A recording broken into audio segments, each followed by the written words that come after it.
今回の動画はホットトーンの超コンパクトな Bluetooth モデリングアンプパルズミニを紹介します。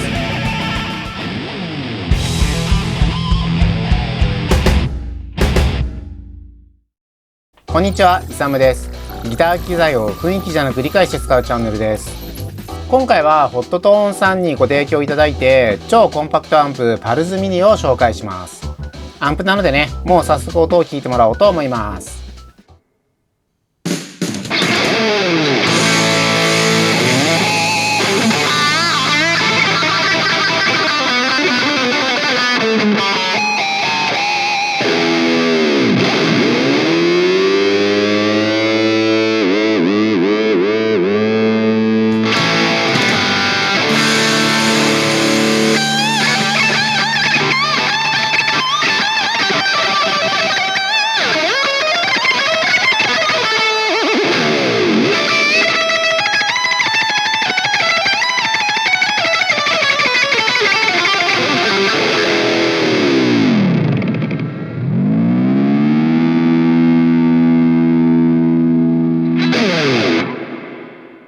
いかがでしたでしょうか。今の音はパルズミニの前にコンデンサーマイクを立てて録音した音です。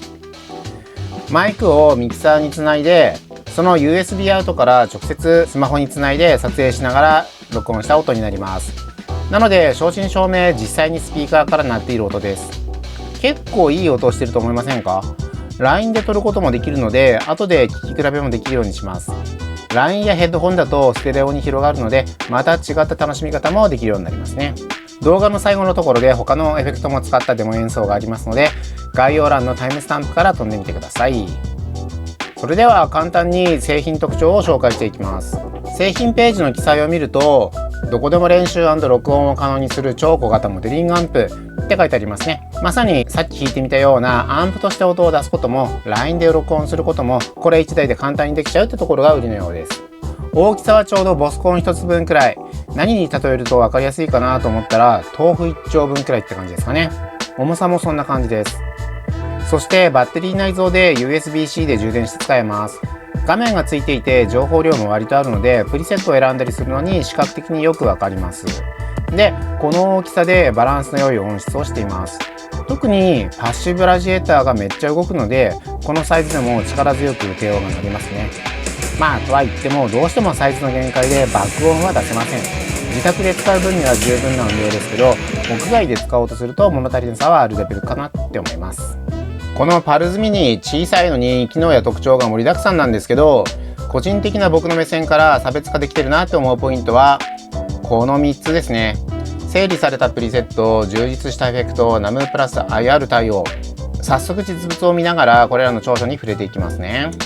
これスマホアプリとつないで細かい設定をすることもできるんですけど、ディスプレイがついているので本体だけでも分かりやすいです。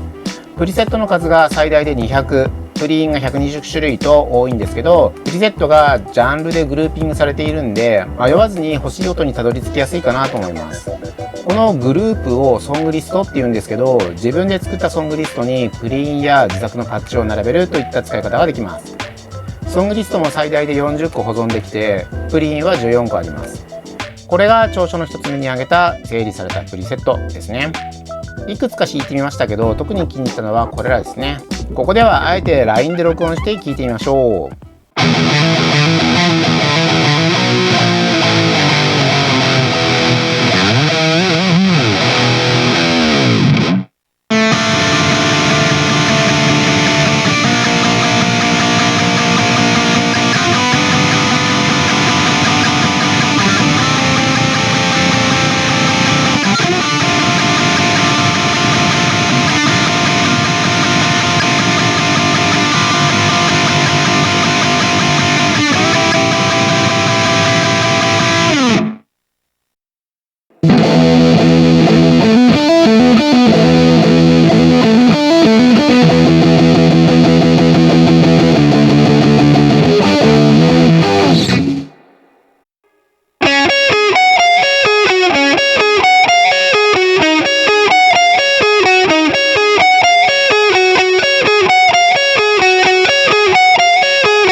このインターステラーとか最高じゃないですかね。まさに映画のような異次元への扉みたいな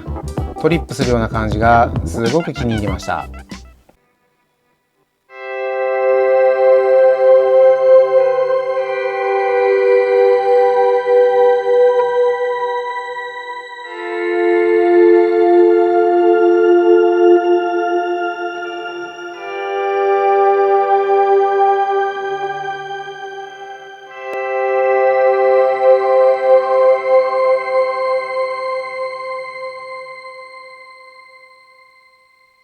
では次はアプリにつないでみましょう。このアプリをつなぐことでプリセットを編集することができます。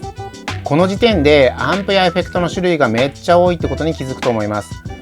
これ楽しいですね。これが長所の2つ目に挙げた充実したエフェクトになります。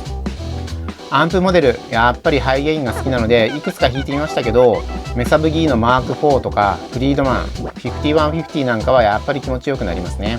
そして何よりエフェクトの充実が素晴らしいです。結構自由度が高くて、各ブロックに同じ種類のエフェクトを設定することもできます。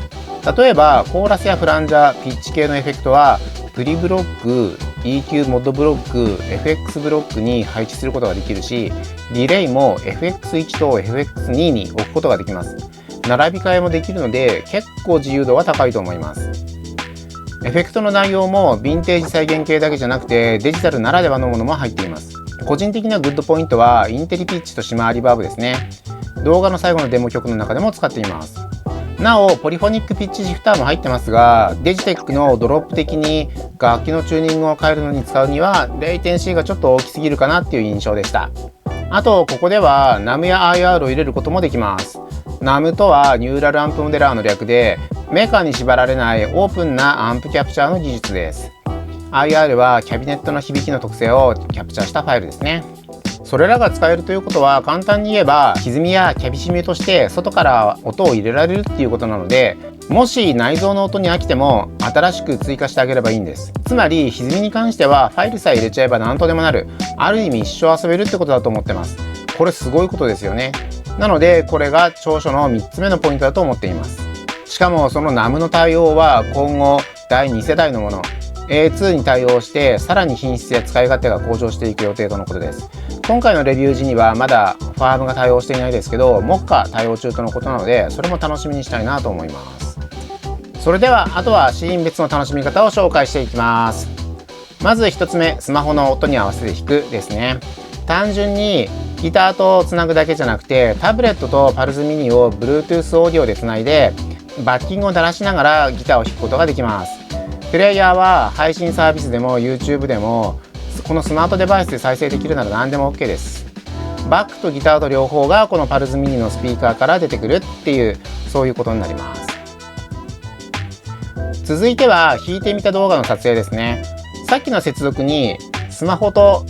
アンプの間の USB をつなぐだけで演奏している姿にパルスの音を重ねることができます。この時レコード DT オーディオっていう設定をオンにしておかないとバックの音が録音されないので注意です。さらには PC とつないでオーディオインターフェースとして使うことも可能です。この場合はパルスミニの音として取ることもできるし、レックモードの設定からダイレクトの音を録音しておいて後で PC でプラグインをかけてじっくり音を作り込むなんてこともできます。そして最後、このチャンネルらしくフットコントローラーと組み合わせて使ってみます。しかもそれを USB で録音しちゃいます。トリセツやホットトーンのサイトに右の情報は載ってないんですけど、 YouTuber のトニオメソッドさんのサイトに情報がありました。サンキュートニオメソッド。大型機種のパルスと同じ MIDI コードが使えるそうです。これを使えば MIDI コントローラーと組み合わせて演奏中にどんどん足で音を変えていくことができますね。ということで今回はこんな設定にしてみました。パッチの1つ目としてシマーリバーブを伴うクリーン。パッチの2つ目は 1.8 分のテンポディレイを伴うクリーン。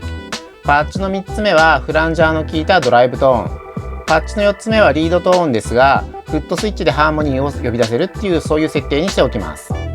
これを M-Wave のチョコレートプラスを使って BLE の右で制御します。僕が試した限りではなぜかソニーケーキのポケットコントローラーとはうまく接続できませんでした。フットコントローラーと BLE でつながって無線でパッチを変えられるっていうのはなかなか面白いです。では2分ちょっとのデモ演奏です。 USB とマイクで同時に録音してみました。スピーカーで音量バランスを取ったら LINE だとちょっとギターが引っ込んでしまいましたが、雰囲気はわかると思います。それではお聴きください。どうぞ。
それでは最後にまとめです。総評としてとにかく音です。小さいけどパワフルな音、すごくバランスいいです。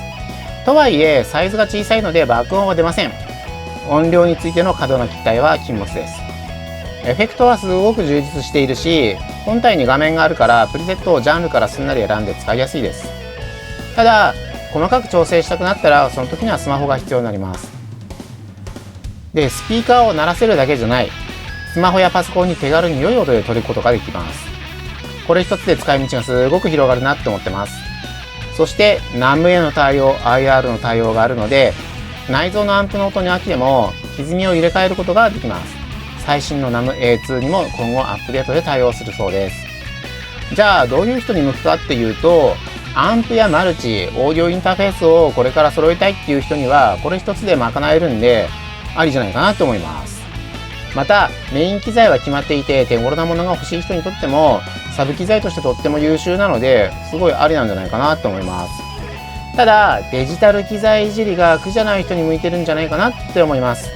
細かいことやろうとするとやっぱりアプリと組み合わせて使ってこそ本領発揮できるような機材なので、そういう使い方が苦じゃないっていう人に向くんじゃないかなと思いますね。また Bluetooth スピーカーが欲しかった、リスニング用のスピーカーが欲しかったっていう人にも向いてると思います。これ1台2役で普通にリスニングスピーカーとしても使えるし、なんなら iPad とかなんかよりもずっと音量出るし低音も出るので、リスニング用途に買うっていうのもありだと思います。ただ最後にちょっとだけ注意点。今回レビューするにあたってファームアップデートに手こずりました。 Windows 11でうまくいかなくて Windows 10のパソコンを引っ張り出してうまくいきました。でメーカーもブログに Windows 11でのうまいやり方みたいなのを書いてるんですけど、僕の環境ではこのやり方では結局ダメでした。だけど一応多分うまくいった人もいると思うので、このやり方はシェアしておきます。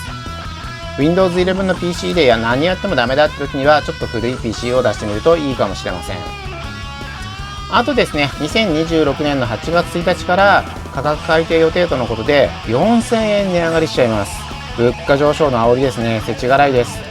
ナムの A2 に対応するアンプとしては、競合にはブラックスターのビームミニがあります。あちらはだいたい3万円くらいで売られているので、今ならなんと1万円安くこっちが買えるっていう感じですね。なので買うなら今じゃないかなと思っております。ということで今日の動画はここまでです。今回の動画が面白いと思っていただけたなら、いいねとチャンネル登録をお願いします。励みになります。